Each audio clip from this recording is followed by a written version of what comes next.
ইগলের আয়ু প্রায় 60-70 বছর হয়ে যায় নাকি, শুনেছি যতটুকু, পার্সোনাল অভিজ্ঞতা নেই।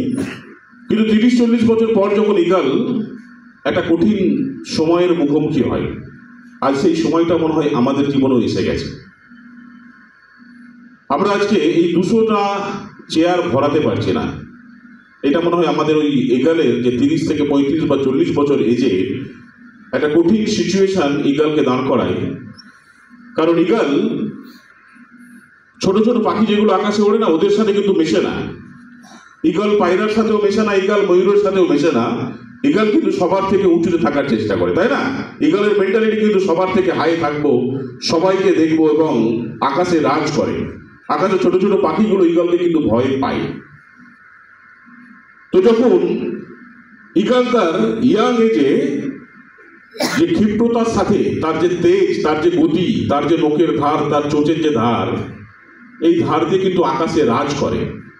এই করতে করতে 35-40 বছরের মাথায় ইগলের ওই ডানা, যে ডানায় ভর করে ইগল 8000-10,000 ফিট উপরে উঠে যায়, পাহাড়ের সব থেকে উঁচু চূড়ায় বাসা বাঁধে, সেই পাখাগুলো কিন্তু ভারী হয়ে যায়।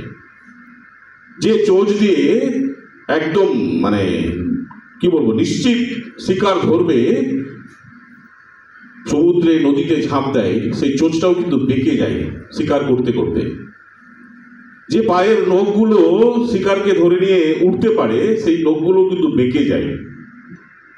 আজকেও মনে হয় আমাদের সেই রকম একটা সিচুয়েশন হয়ে গেছে। কারণ আমরাও কাজ করতে করতে করতে করতে মনে হয় আমাদের এই স্কিলগুলো আজকে একটু ভোতা হয়ে গেছে।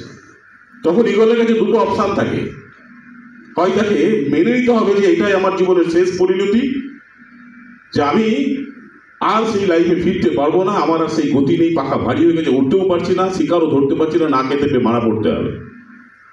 কিন্তু ইগল কি তাই করে? ইগল কি করে বলুন তো?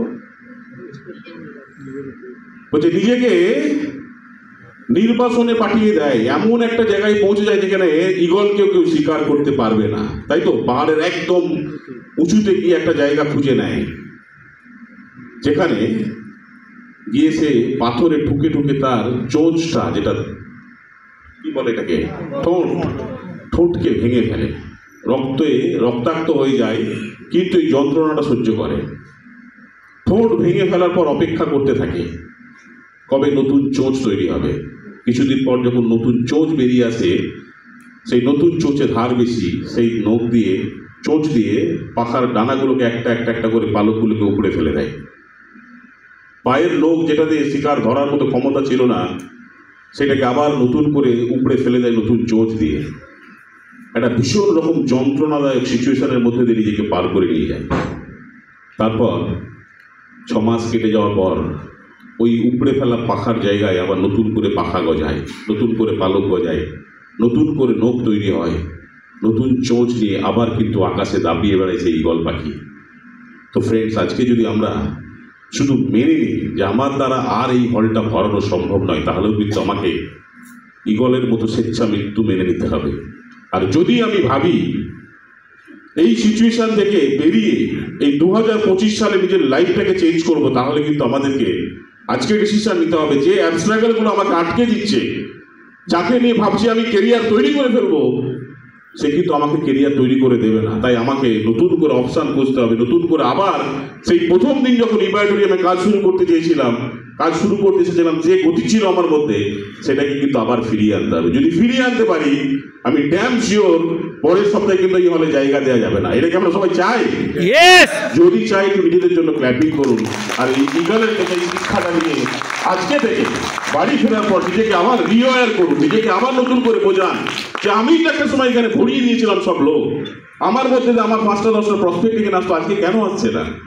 তার মানে আমি কি সেই ইগলের মতো সিচুয়েশনে পৌঁছে গেছি? যদি পৌঁছে যাই, ইগলই কিন্তু সেখান থেকে বেরিয়ে আসে, নিজেকে বের করে নিয়ে আসে। ওই সিচুয়েশনের পরেও কিন্তু ইগল 30-40 বছর আবার আকাশে রাজ করে।